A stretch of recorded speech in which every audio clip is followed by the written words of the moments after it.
Hello, my name is Nicole Mitchell and I work as an advanced certified sign language interpreter, and I have the privilege of leading you through learning some sign language. So that is exactly what we're going to be learning, American Sign Language, also known as ASL. ASL is its own language, and because of that, it has its own syntax, which means it has its own word order.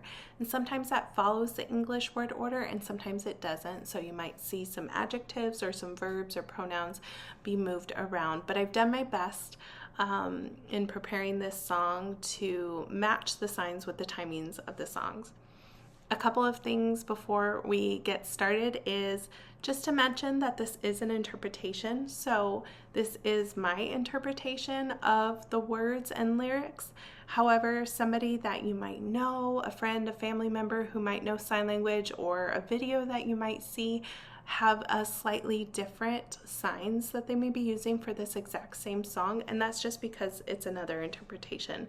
As long as it's following the same meaning and the same intent for the song, it's a perfectly good interpretation.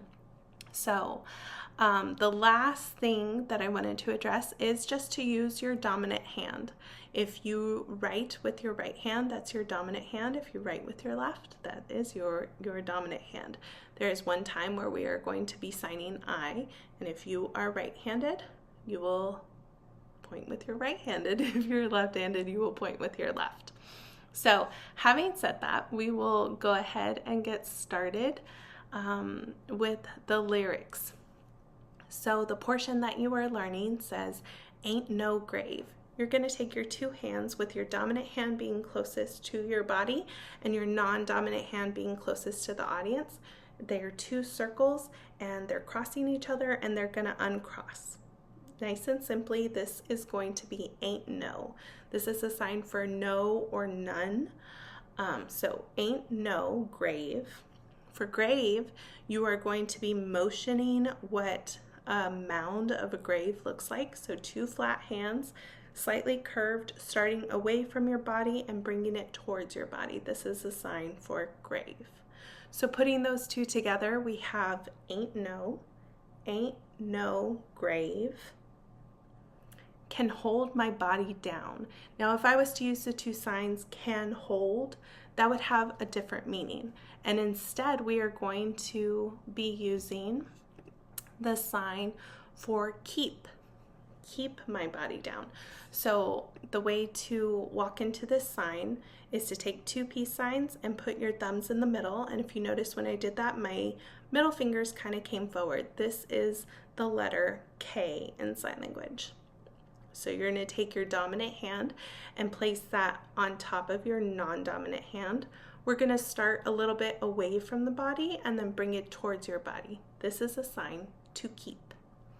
Can keep. So body is two flat hands.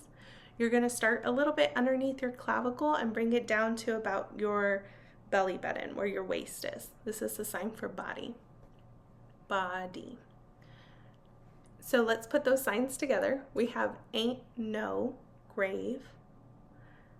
Can hold my body down. And because of the intent of the song, I chose the sign for oppress, or to keep down. So you're going to take your dominant hand, when with a flat hand, you're going to put it on top of your non-dominant. And I'm not putting it on the palm portion, but rather on the finger portion is resting on top. To press down. Your dominant hand is doing the oppressing.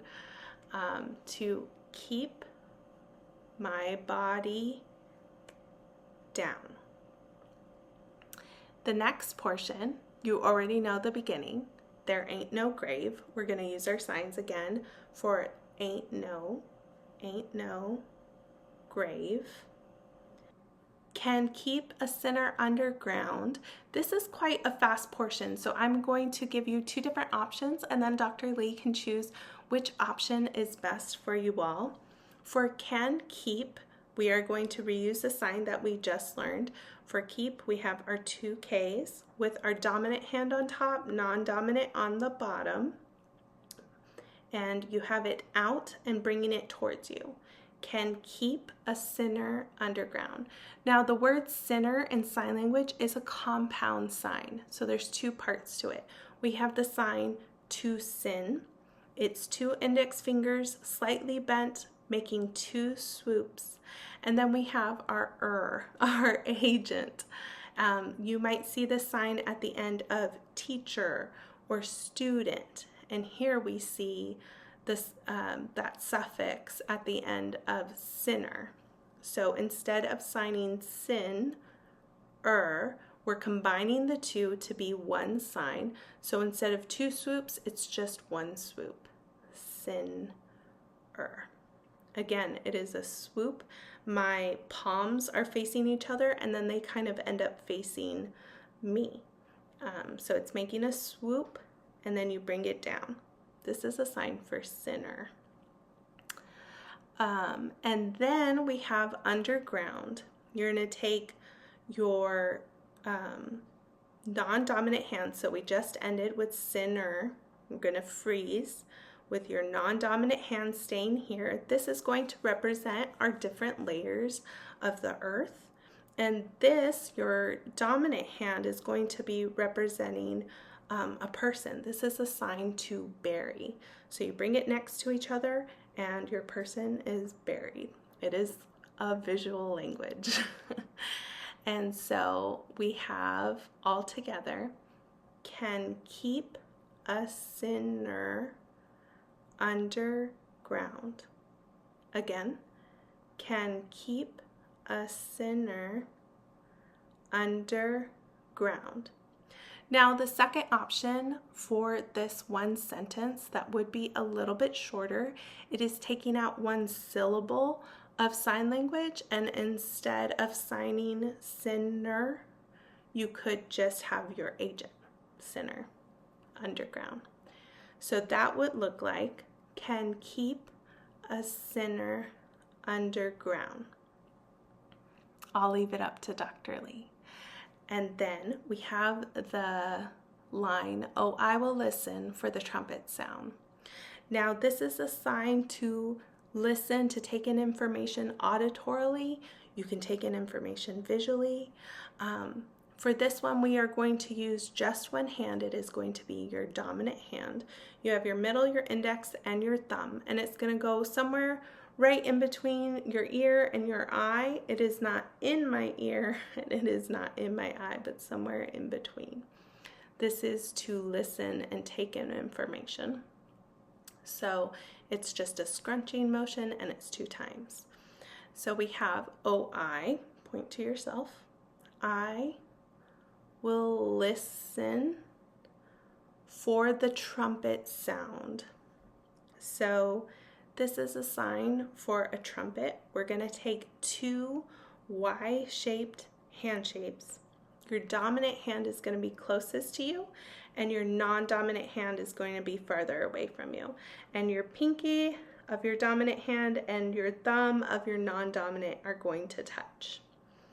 They're going to kind of make a swooping motion, going down and up and a little bit back. It's a circular motion. And when it is coming up, you can play a little bit. Now, I'm only turning sideways so that way you can see me, but this will be straight on. So altogether, this sentence is, oh, I will listen for the trumpet sound. You can play the trumpet a little bit when it's coming down. Again, oh, I will listen for the trumpet sound.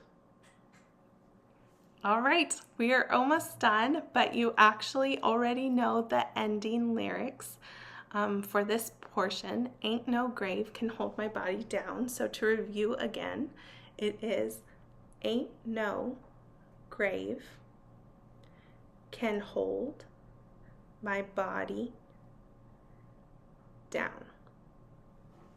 Good job. I hope I've done my part to explain this well in sign language. Please feel free to reach out to me if you have any questions. Good luck.